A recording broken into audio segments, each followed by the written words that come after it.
Voilà, ça on le sait, hein, que les traîtres du gouvernement et des autres élites politiques, eh bien, sont soumis totalement à plusieurs idéologies, que ce soit la communauté de paix et d'amour, dont on taira le nom en ce début de vidéo pour pas que le robot de YouTube vienne nous mettre une petite tape derrière la tête, mais surtout aussi à la franc-maçonnerie, hein, entre autres, et à d'autres petites choses, hein, ce qui se met juste derrière la tête, juste ici. Et oui, ils sont soumis à plusieurs entités et aujourd'hui, on va regarder leur soumission en direct à l'une d'elles, l'islam. Eh oui, messieurs, dames.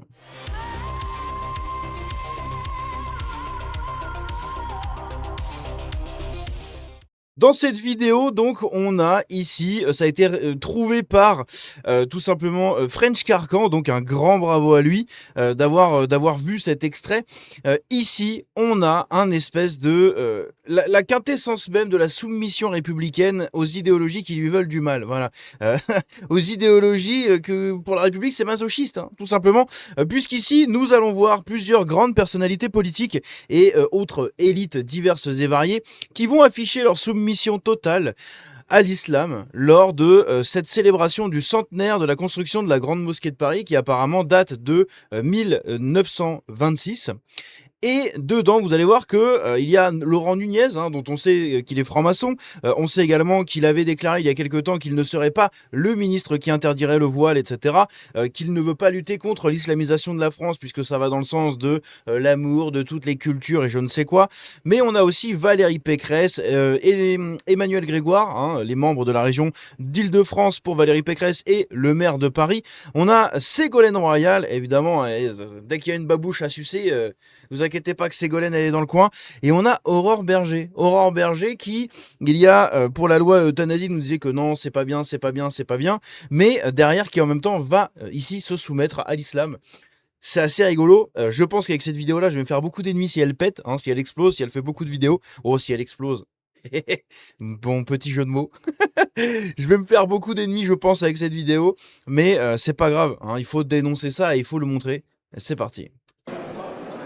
Salam alaikum wa rahmatullahi wa barakatuh. Voilà, donc on va passer, il va faire une prière. Évidemment, ils sont tellement intégrés à la société française que leurs prières ne sont même pas en français. Voilà, c'est-à-dire que nous, les prières dans les églises depuis Vatican II, c'est en français, d'accord, sauf quand vous faites les messes tridentines, etc., comme je fais. Mais si jamais vous allez dans les messes plus traditionnelles, eh bien, c'est dans des messes, enfin, c'est dans des prières en français. Là, eux, leurs prières sont en arabe, parce qu'ils s'en battent les couilles, en fait. Donc, on va passer ça, hein, parce que toute cette prière, on s'en fout. On va juste, le temps que ça passe, on va regarder ici, donc il est en train de prier. Et on va regarder, donc ici, on a Valérie Pécresse, juste ici, Emmanuel Grégoire, juste ici. Donc, Valérie Pécresse, présidente de la région Île-de-France, Emmanuel Grégoire, maire socialiste de Paris. Hein. On a ça, derrière, on a Laurent Nunez également, donc pendant cette prière en arabe, hein, qui est dit, vous avez toutes les élites qui sont là.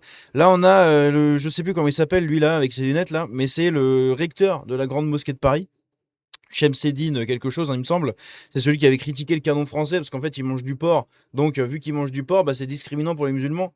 Hein, donc en fait, on reproche aux musulmans de critiquer le canon français, mais en même temps ils mangent du porc. Donc nous on peut pas s'intégrer. Mais on n'a pas demandé à ce que vous veniez en fait déjà de base. Hein. C'est pas nous, c'est les maîtres de cette personne ici qui ont demandé à ce que vous veniez, qui ont fait en sorte que vous veniez.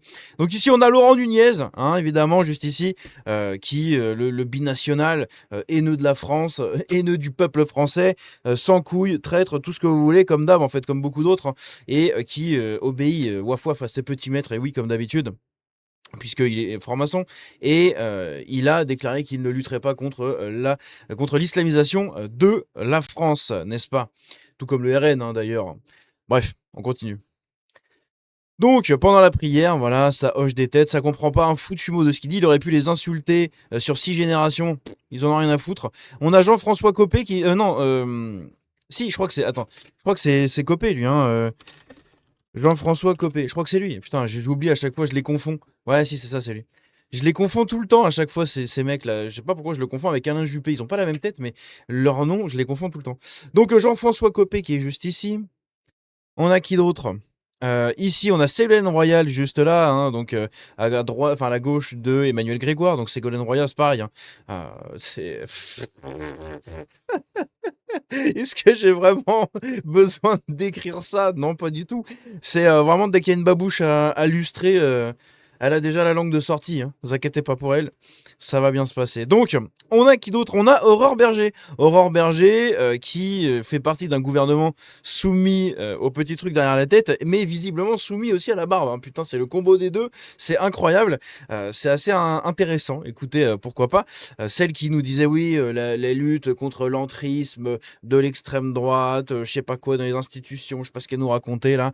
Elle veut censurer tout le monde, mais par contre, visiblement, sur l'islam, ça se passe très bien. Hein, Dieu bénisse, comme on dit.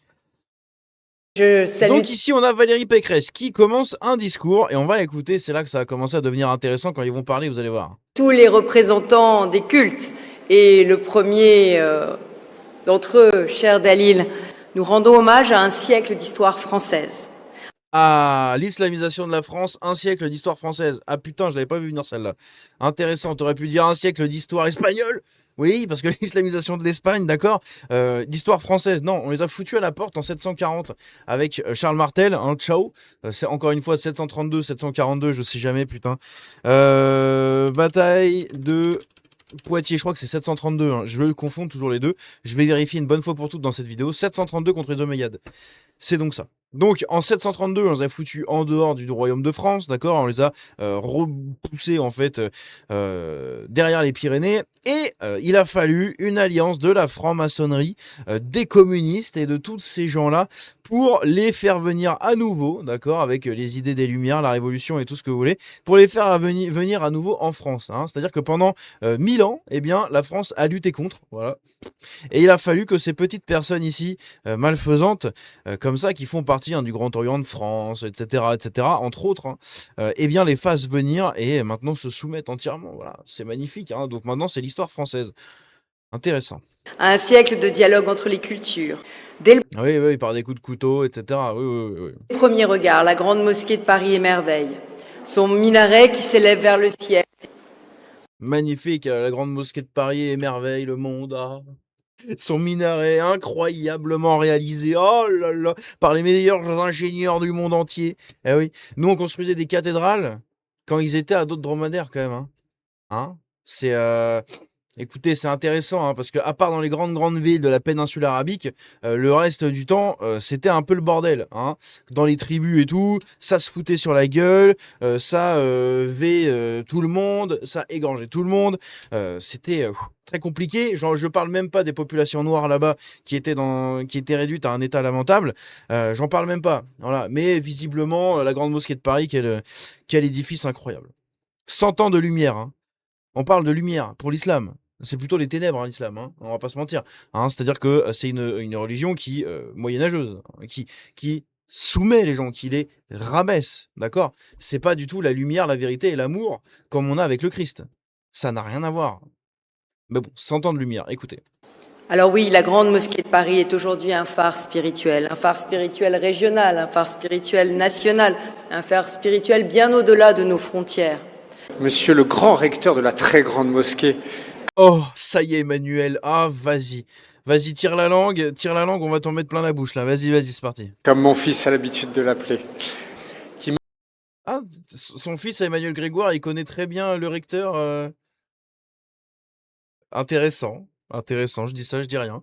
Aurore Berger, très contente. Je me sois permis quand même de partager avec vous une impression. Comme maire de Paris, et c'était une conviction qui m'a étreint bien avant que je sois maire. Si ce lieu est magnifique, il dissimule par ailleurs assez mal la très médiocre condition d'exercice du culte musulman en matière d'accueil et de lieux physiques. Oh, ils ont pas assez de mosquées à Paris. Oh, il y a pas assez de mosquées, il y a pas assez de lieux de culte. On en veut toujours plus de mosquées. Mais vous savez quoi, faites de Notre-Dame une mosquée là pendant que vous y êtes. Hein. C'est parti. Hein. Mettez un minaret tout en haut de la flèche. En fait, c'est pas la flèche qu'il fallait mettre, c'est pas des vitraux qu'il fallait changer, c'est mettre un minaret à la place du clocher. En fait, c'est ça la vérité. Ah, ça marche. Et je le dis à titre personnel, je pense que nous mériterions d'avoir d'autres grandes mosquées dans notre pays. Ah oui, on mérite d'avoir d'autres grandes mosquées. Ça, c'est magnifique, ça fait 1 minute 33, j'ai envie de me couper les couilles. Ce qui serait, je crois, plus à l'image de ce qu'est notre pays. Ouais, une pute de l'islamisation. On peut le dire, hein, on peut le dire. 4 mois, presque jour pour jour, après ma dernière venue en ces lieux, c'était à l'occasion de l'Iftar des ambassadeurs. Je me réjouis de revenir ici, à la Grande Mosquée de Paris, pour une occasion qui est tout aussi spéciale, puisque séculaire.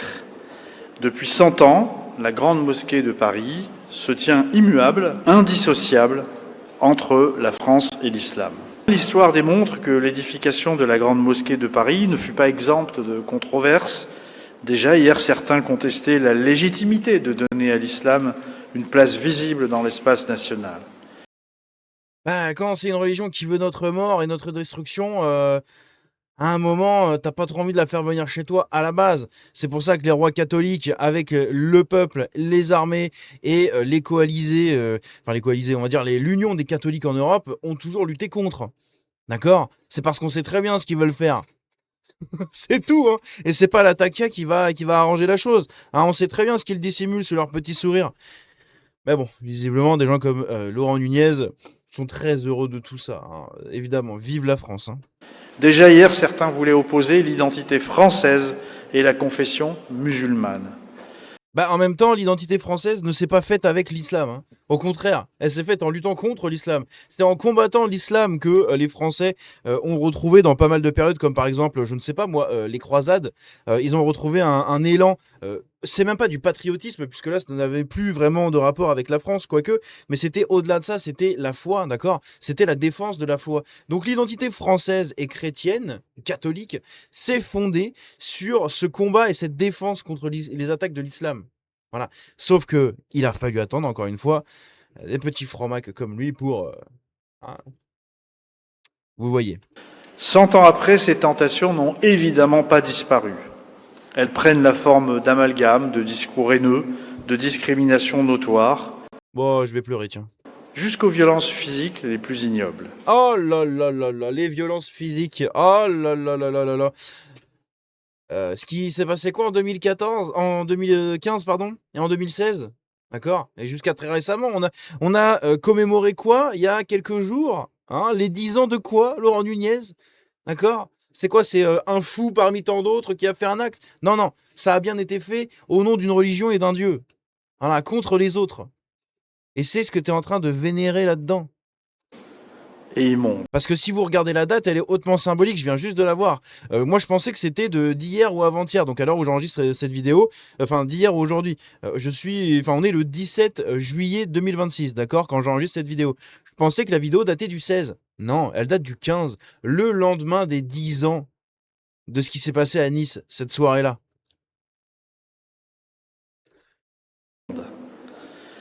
La hausse de ces actes anti-musulmans est une réalité. J'en avais déjà donné les chiffres ici même, il y a 4 mois. L'an passé, ils ont ainsi enregistré la plus forte recrudescence de ces 10 dernières années. Oui, et de l'autre côté, c'est exactement la même chose, sauf que de l'autre côté, vous le comptez pas, vous en avez rien à foutre. Vous êtes des putains de traîtres. L'objectif pour le gouvernement est bien d'aboutir à l'élaboration d'une stratégie nationale de lutte contre les actes antireligieux autour de différents axes. Contre les actes antireligieux contre l'islam, hein, c'est tout. Les actes antireligieux contre les chrétiens, on en a rien à foutre. Ah, contre les J, ça se discute. Je pense que ça se passe bien, hein, surtout les sociaux. Mais derrière, si tu prends l'islam, pas du tout. Là, par contre, Comme la formation, la prévention, la recherche, et ainsi écrire ensemble une véritable feuille de route pour les années à venir. Car ces faits d'une gravité insupportable nous obligent, prouvant que l'islam de France n'est pas une abstraction, il est un engagement concret dans la cité. Aujourd'hui, la moitié des musulmans en France sont nés ici, les 3/4 sont français, leurs questions français comme vous et moi. et leurs aspirations sont françaises et leur place est ici. Leurs aspirations sont françaises. La charia, le halal, ça c'est français ça. Le voile, les djellabas, ça c'est français ça.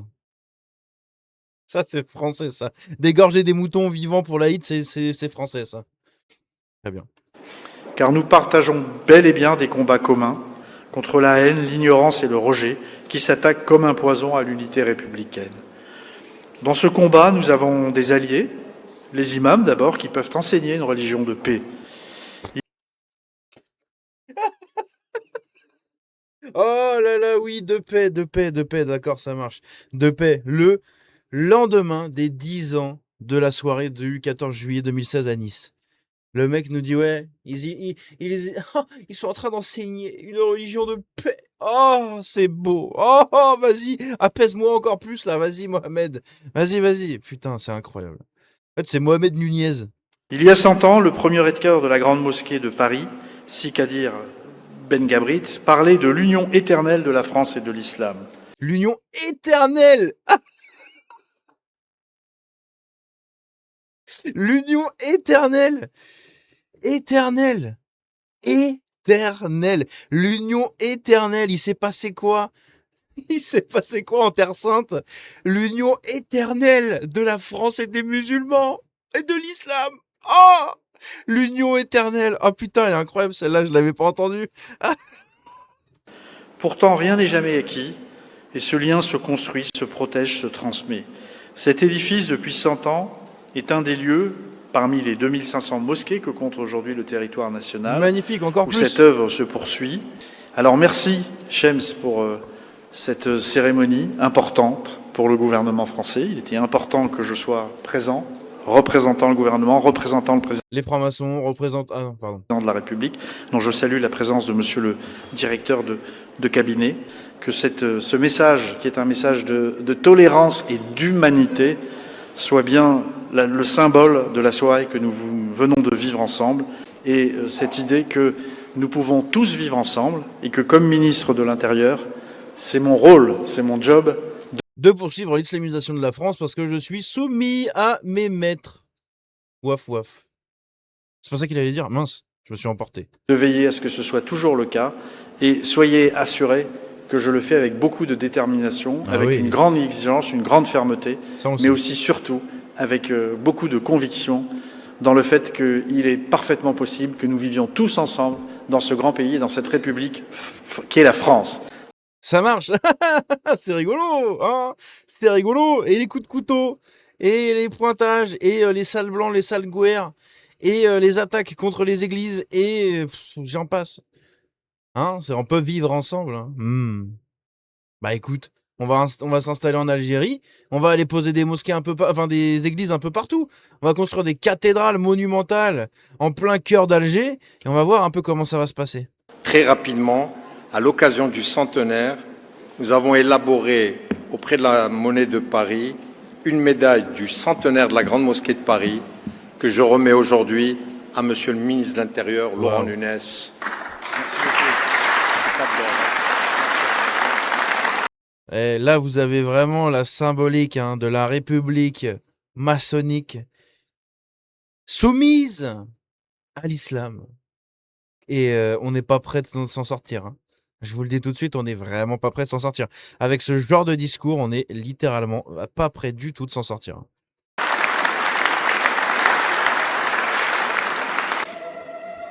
Bardé de fer et de feu. Donc lui, c'est Monseigneur Ulrich, il me semble. C'est donc l'archevêque de Paris, hein, si je ne m'abuse. C'est également, normalement, je me trompe pas, normalement c'est bien lui.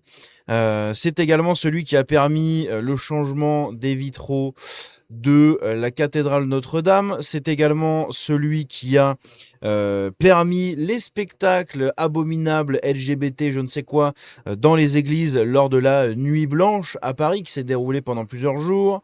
Bref, Monseigneur Ulrich ferait mieux de retrouver un peu plus de crédibilité et d'amour de ses fidèles plutôt que d'aller sans cesse, selon moi, toquer à la porte de nos ennemis, hein, puisque les gens d'en face n'hésiteraient pas une seule seconde à malheureusement lui ôter la vie. Voilà. Et quand je vois des gens comme lui qui sont prêts à demander des dons de tous les fidèles. Ah, il nous faut de l'argent pour la venue du pape. Mais de l'autre côté, les églises parisiennes ne sont absolument pas protégées et souffrent de blasphème, souffrent de détérioration, de destruction, etc. Ça me fait quand même doucement rigoler. Bref, mes amitiés à Monseigneur Ulrich. La haine dans les yeux. c'est quand même une tristesse. Vraiment, c'est une tristesse. Bref, dans tous les cas, dites-moi ce que vous en pensez dans les commentaires de tout ça. J'espère que je n'aurai pas trop de soucis avec cette vidéo. Si jamais je n'ai pas des tendances S, je n'ai pas envie de me foutre en l'air, je suis en très bonne santé mentale, je vais très très bien, j'aime ma famille, j'aime ma vie. Donc si vous me retrouvez noyé dans 20 cm d'eau, c'est pas une noyade, qu'on soit d'accord. Bref, n'hésitez pas à me dire ce que vous en pensez de tout ça dans les commentaires encore une fois. Bravo à French Carcan pour ce travail et... que voulez-vous? Vous connaissez la sentence capitale pour tous les traîtres de la nation, les traîtres à la France éternelle. C'est magnifique, là, tout y est, quoi. Le drapeau européen, le drapeau républicain et l'islam. Bref, n'hésitez pas à dire ce que vous en pensez dans les commentaires. On se dit à très bientôt. Prenez soin de vous. Ciao.